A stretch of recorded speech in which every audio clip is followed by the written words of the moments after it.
Поштовани дами и господа, добар ден. Денес во Брисел, Република Македонија, за жал, не доби датум за почеток на преговорите со Унијата.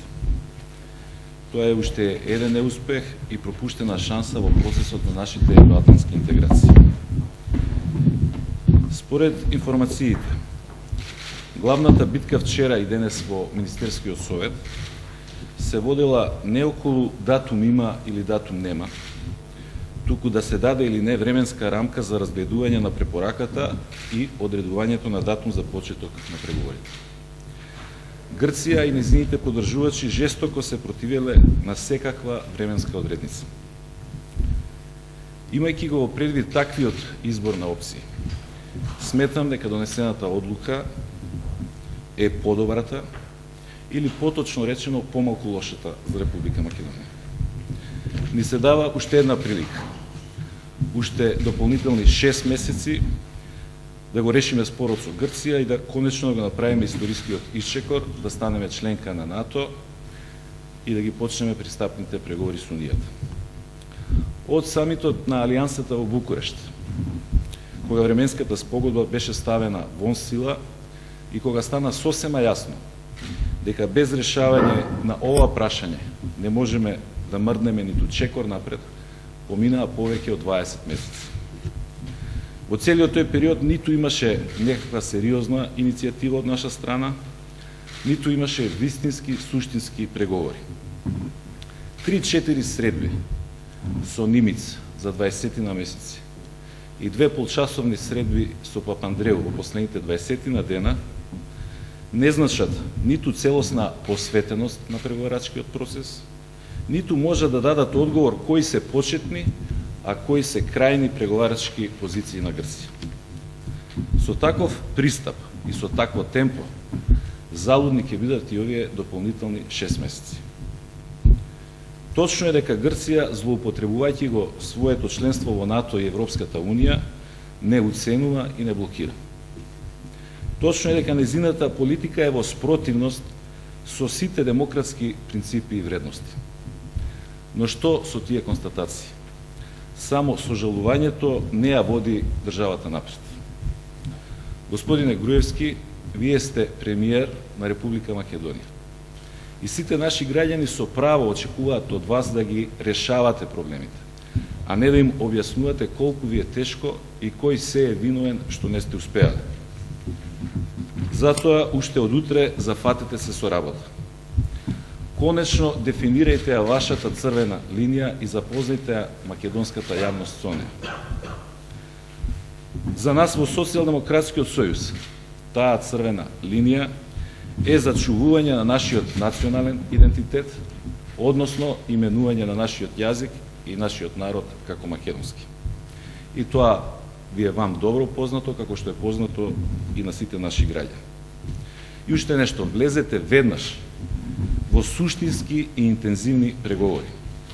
Искористете ги максимално овие 6 месеци. Се работи за иднината на Република Македонија, за иднината на нашиот народ, за иднината на сите наши граѓани. Ви благодарам, повелете ако има прашања. Господин Црвенковски, вчера или завчера излезе во грчкиот печат една депеша од грчката амбасада во Париз, во која стоело дека посредбата што имале Бакојани и Милошовски во Париз пролетва, наводно грчката министерка за надворешни работи отстапила од нивната црвена линија и се согласила за тоа нашиот јазик и идентитет да биде насловен како македонски.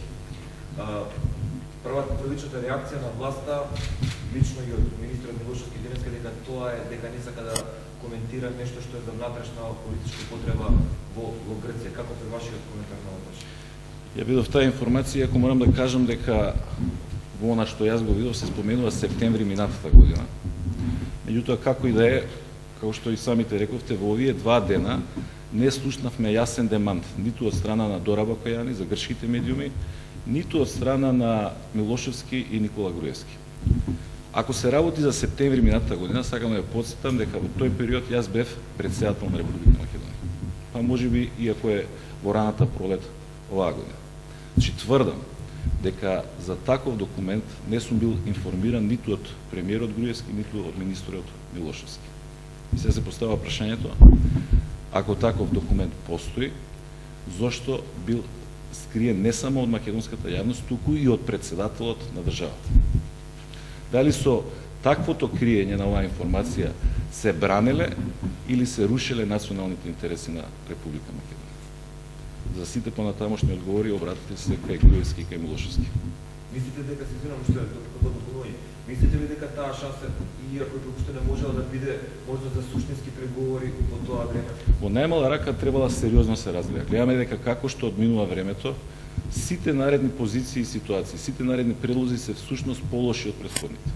Ова што сега е актуелно овие денови, она што се навести како грчка позиција искажана од страна на Папандреу на средбите со Груевски е дефинитивно полоша позиција од оваа за која што вие говорите, а била предложена од Дора Бакојани.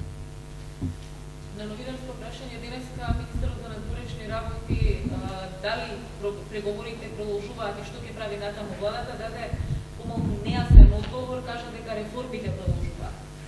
Како вие го коментирате? Па претпоставам дека не стигнала се слушне телефонски со Груевски, бидејќи подоцна ја видов изјавата на Груевски, каде што тој се ја повтори до сега 1000 пати искажаната флоскула дека остануваме сериозно посветени на процесот и во наредниот период, иако како што реков пред малце во најавата, ако е таа сериозност што ќе ја видиме во наредниот период иста со онаа сериозност што ја гледавме во изминатиот период, може ни се случи овие 6 месеци залудно опоменат.